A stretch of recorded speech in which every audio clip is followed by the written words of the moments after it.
Welcome back to the Northern Jungle 2x2 Micro Tent 100. We have this very nice LED, and I'm pretty surprised by it. Even with this plant's deficiencies and problems, this thing just chunked right up with some super frosty buds. Like, these buds are pretty delicious looking. Try to get some close-ups here. Super frosty. Definitely time getting a lot of purple on these.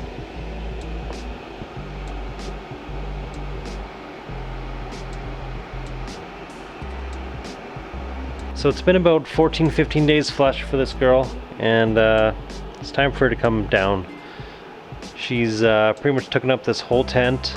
I had to pretty much bend a bunch of branches over because they were just like smashing up against the wall. So like you saw there, just popped down. So what I did was just pretty much just tuck it in, and yeah, so I wouldn't be too surprised if this plant here gave me either the second most or first most amount of all the Cosmic Queens we've done, because this is a very nice fat plant, and with only 100 watts compared to the other lights that are doing like 160 watts, 180 watts.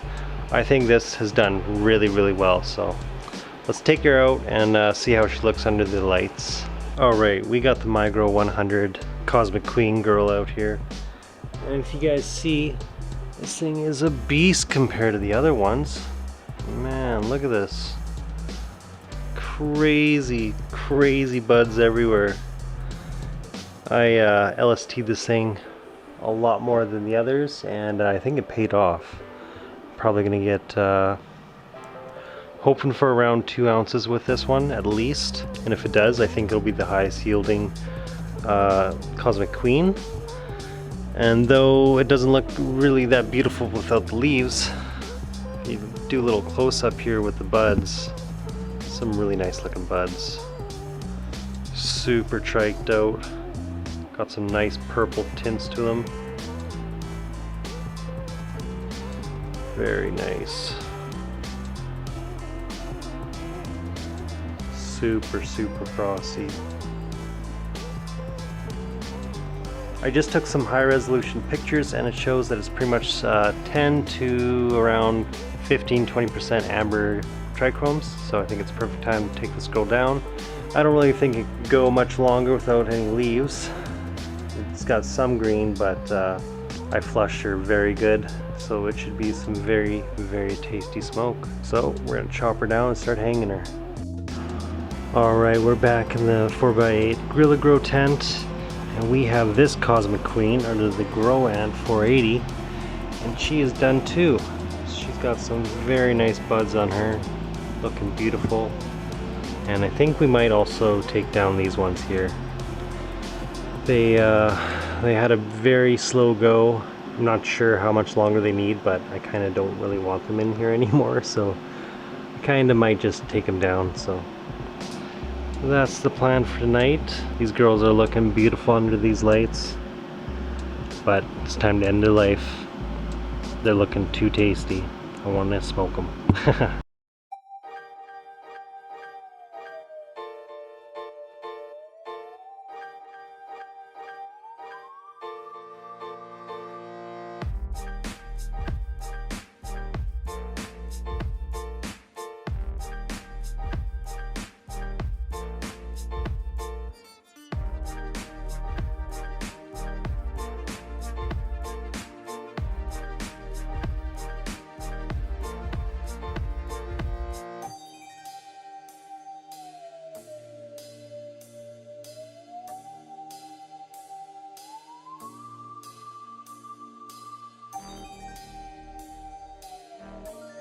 Alright guys, we got the girls out of the tents and onto the table to show you guys what we got here.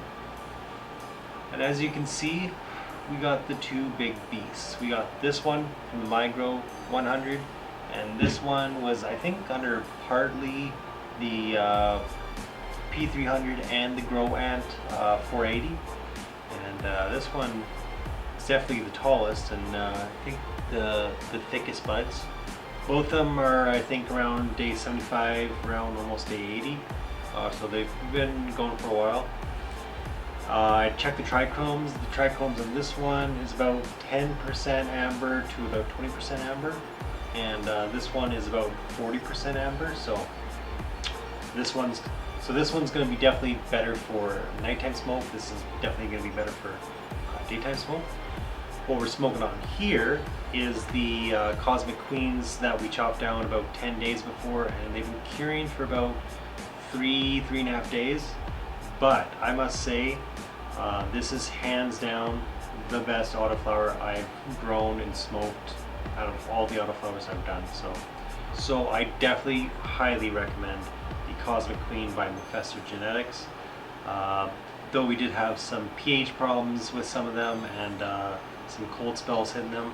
Though we had some cold spells and some pH problems and stuff like that, some nutrient lockouts, they actually came through pretty nicely. I'm hoping. So by the looks of these, this one's going to be the second largest producer of the four, and this is going to be the first largest producer. But yeah, I'm pretty impressed with a 100-watt light on what I got. As you can see, the big branches are actually drooping down. They're just way too heavy. Can't handle. I actually had to tie this girl down like 3 times or so, 2 or 3 times, and wrap the main stem around. So it's definitely got a lot more weight up top here, but really impressed by what it's done just with a small light. So back to the smoke report. So when we first dried these girls, it took about 5 days to dry, and I smoked some right away. And normally I usually wait till it cures for a week or so to start smoking, but we just tried it just to see. And it smoked probably the best I've ever had for something just straight off the plant, straight dried. So I was very impressed. Really, really smooth, really good high. And it's curing right now and getting better every day, and this stuff is delicious. So very, very tasty. We got 2 phenotypes. We got a more purplish one and we got a more greener one here. The more purplish one is like thicker buds and more like a sweet tart sourness, and this one here is more of like a sweet and sour, maybe a hint of lime or something like that, and really, really good. But I definitely prefer this, the more purple phenotype. Very, very delicious. If you guys are looking for some top quality autoflower genetics, I highly recommend Mephisto Cosmic Queen, and looks like a lot of the Cosmic Queen lineup is just as good, so definitely got to recommend that. So I'm definitely very impressed with these autoflowers and give them a big thumbs up. Recommend them to anyone wanting to try them. And yeah, can't wait to get these ones chopped down, cured up. So the dry weights that are in for the other 3 plants that we chopped down. The small one was only 6 grams, kind of renty. So the second one that had the huge bud structure and kind of went rotten, we lost about 7 grams of bud on the top there, and throw it away to mold. So what we got left over, we got around 30 grams, and so added with the one we threw away was probably around 37, 38 grams, give or take. Kind of a bummer that we had to throw it away due to mold, but it was a really crazy bud structure, and I kind of had some worries about that. So I should have chopped down early, and now I learned my lesson. And last, the largest one came out to 29 grams. Kind of was a little bit fluffy, but still pretty good stuff. That's the one we're smoking on right now. So we're actually working our way from the fluffy bottom buds of the larger one last time, and working our way up to like the nice, really thicker buds. So even with these bottom buds, they're really good and stony. So really impressed. We haven't even smoked like the bigger, more dense buds yet. We're gonna let those cure out, a lot more tasty, and see how they are. So also I want to show like this plant off, the one that was in the micro. As you can see, it kind of hides itself the way it's all bent over like this. There's a lot of bud structure on this thing. I'm really impressed. So it'll be interesting to see which one produces more, but this one's super crystally with the trichromes. and smells delicious, so can't wait to try this one out. Now the game plan is to chop these girls down and get them dried, so let's do that right now.